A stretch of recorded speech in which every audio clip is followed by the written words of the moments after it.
주시는 말씀은 창세기 20장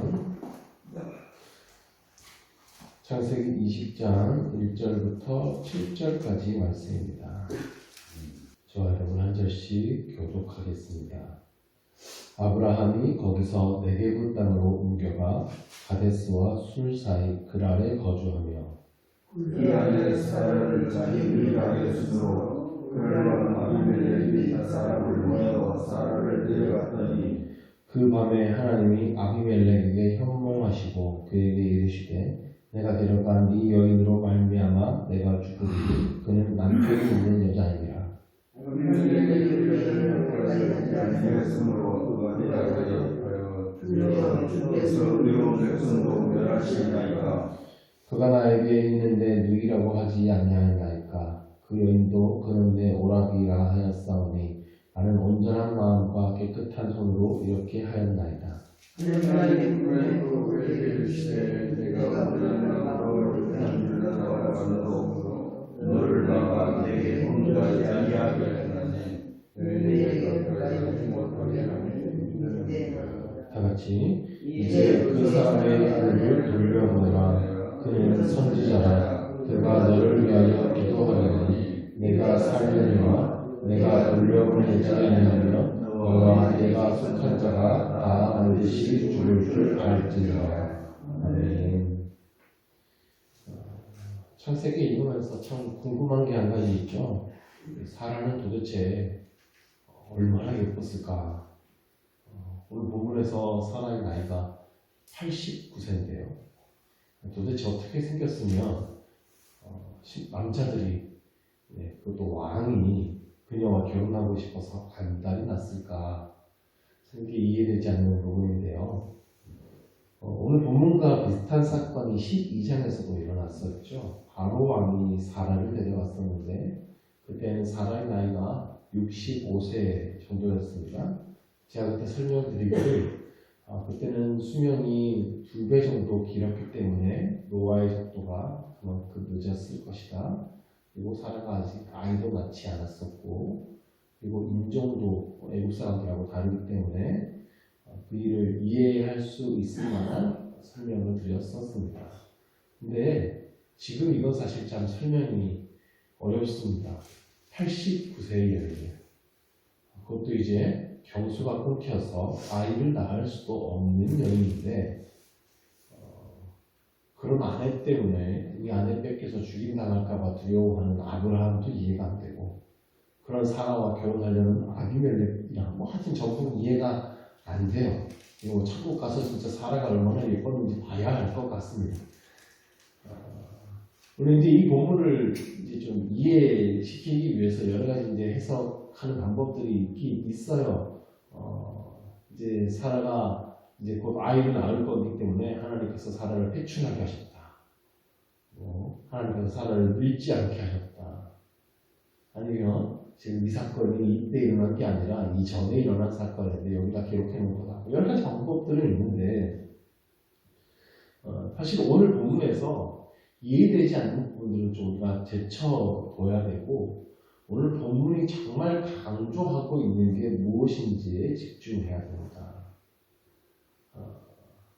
성경에서 이해되지 않는 부분들이 여러 가지 등장할 때가 있는데요. 그 이해되지 않는 부분에 의문점을 가지고 그거를 이제 궁금하니까 공부해보는 것도 참 좋은 일이지만 그러다 보면 성경이 정말 이 본문을 통해서 뭘 말하고 하는가 하는 걸 놓칠 때가 있어요.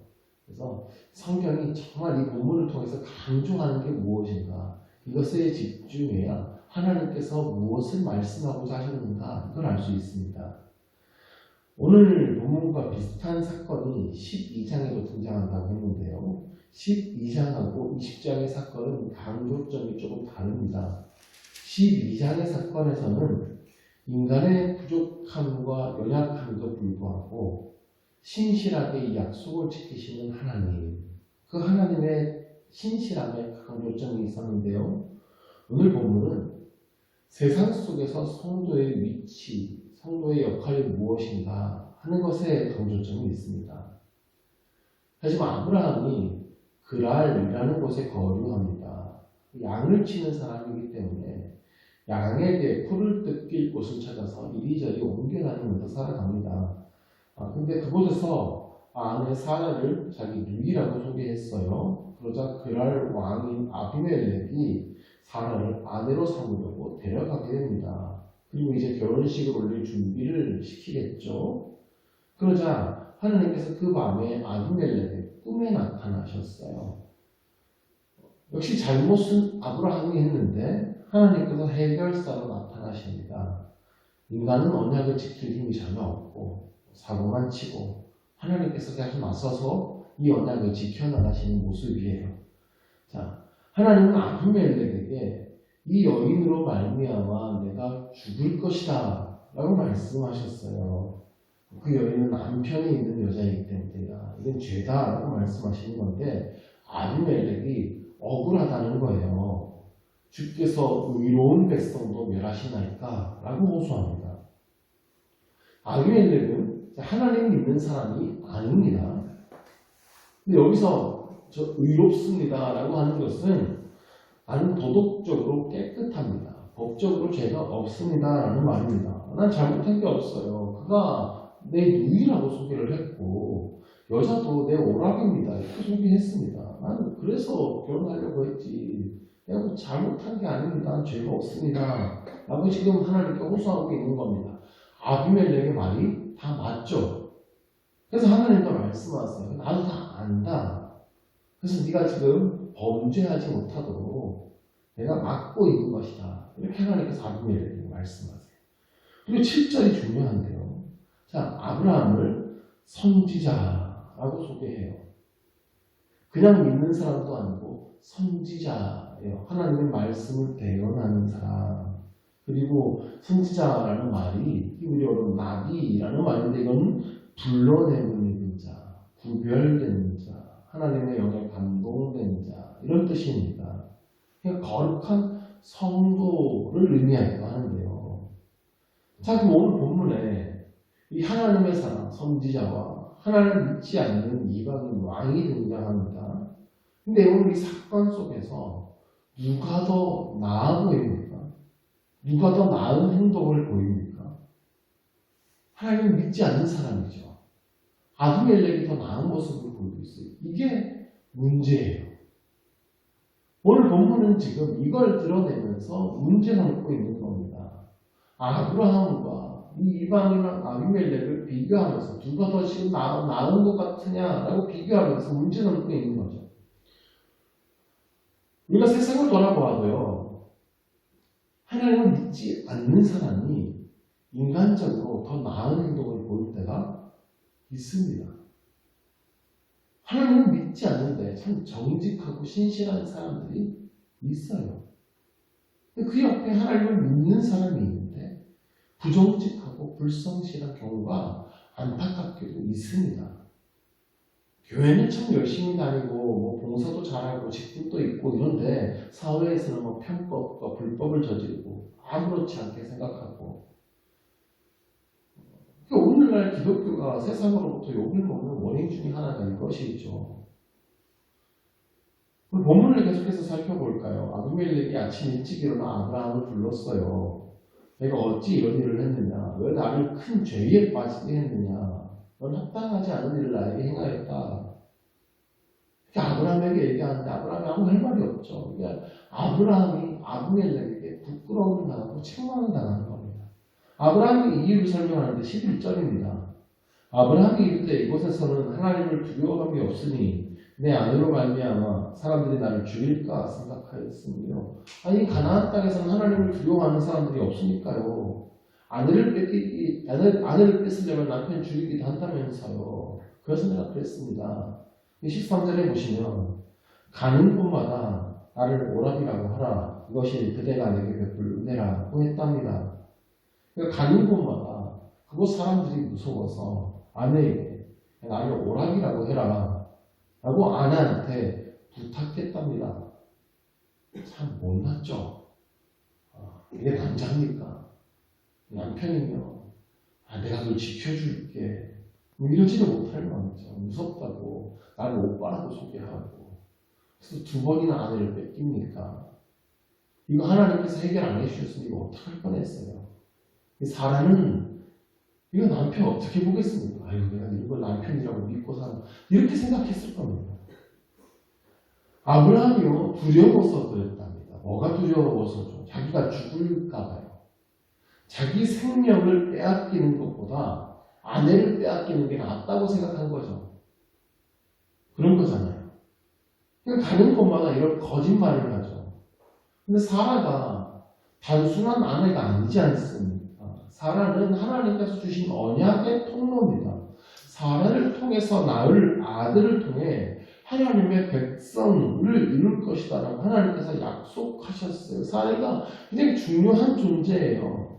그리고 아브라함에게 이 언약을 지키라고 했으면 사라를 지켜야 되는 겁니다. 근데 아브라함은 지금 이 언약보다 자기 목숨이 더 소중한 겁니다.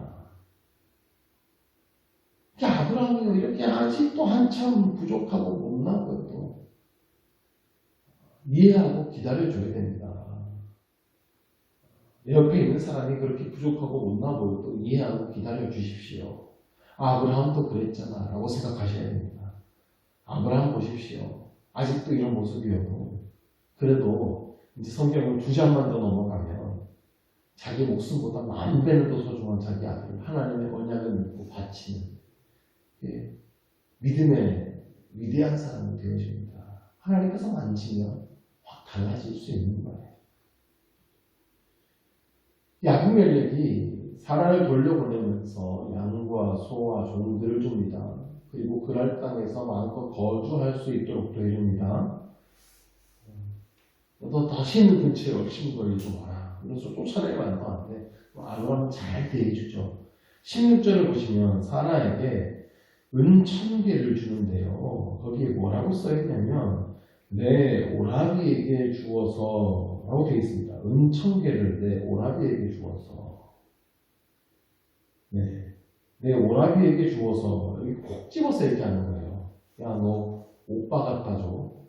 네 오빠 알죠, 오빠? 네 오빠라며. 오빠 갖다 줘. 이런 의미예요. 그러니까 이 참 망신을 계속 당하는 겁니다, 아브라함이. 그러니까 의도는 아비멜렉의 의도는 그렇지 않았으나 결과적으로는 아비멜렉이 남의 아내를 취하려고 한 것이 되었으니까 그에 대한 충분한 보상을 해주는 겁니다. 이 일로 인하여서 아브라함과 사라만 부끄러워졌어요. 이 사건을 묵상하면서 이게 참 남의 일 같아 보이지가 않아서 참 슬픕니다. 교회가 세상으로부터 이러한 수치를 당하고 있는 것은 아닌가 하는 생각이 떠나지 않는 거예요. 그리스도인이 정직하지 못해서, 교회가 정직하지 못해서 정직한 세상 사람들로부터 수치를 당하고 있는 것이 아닌가 하는 것이죠. 하나님은 사랑이라고 그렇게 외치면서 정말 교회가 사랑을 실천하고 있는가? 지역의 어려움을 당한 사람들을 위해서 가장 적극적으로 사랑을 실천하고 있는 것이 과연 교회가 맞는가? 믿지 않는 사람들이 일을 더 잘하고 있지는 않는가? 이런 의문이 떠나지 않습니다. 교회 다닌다고 하는 사람들이 세상에서 정직하지 못하고 세상의 법들을 가볍게 무시하고 그러면서 아브라함과 같은 변명을 하고 있지는 않는가 생각하게 되는 것이죠. 이곳에는 하나님을 두려워함이 없습니다. 세상 사람들이 하나님을 두려워함이 없어서 그 세상에서 그렇게 아마 살아남을 수가 없잖아요. 그래서 그렇게 했어요. 성경에는 그렇게 써있지만 세상 사람들은 그렇지 않잖아요. 정직하게 살면 손해보는 세상인데 어떡합니까? 하면서 우리가 타협하고 성경의 원리들을 무시하는 것이 아닌가 하는 의문이죠. 그런 삶이 계속된다면 결국 정직한 세상 사람들로부터 부끄러움을 당하게 된다는 것입니다. 사랑의 실천을 하는 믿지 않는 사람들로부터 수치를 당하게 될지도 모릅니다.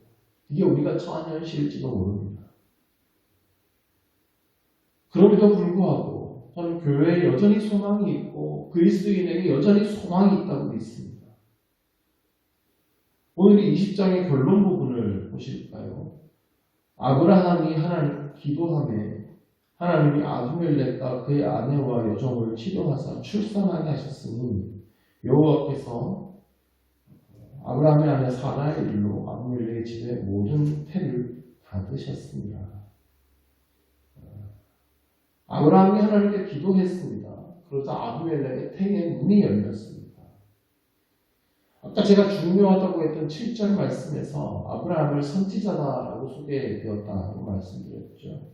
선지자는 우리말 그대로 보면 먼저 아는 사람, 선지자인데 역할의 의미로 보면 하나님의 말씀을 대언하는 사람, 그리고 하나님의 백성을 대신해서 기도하는 중보자, 이런 뜻입니다.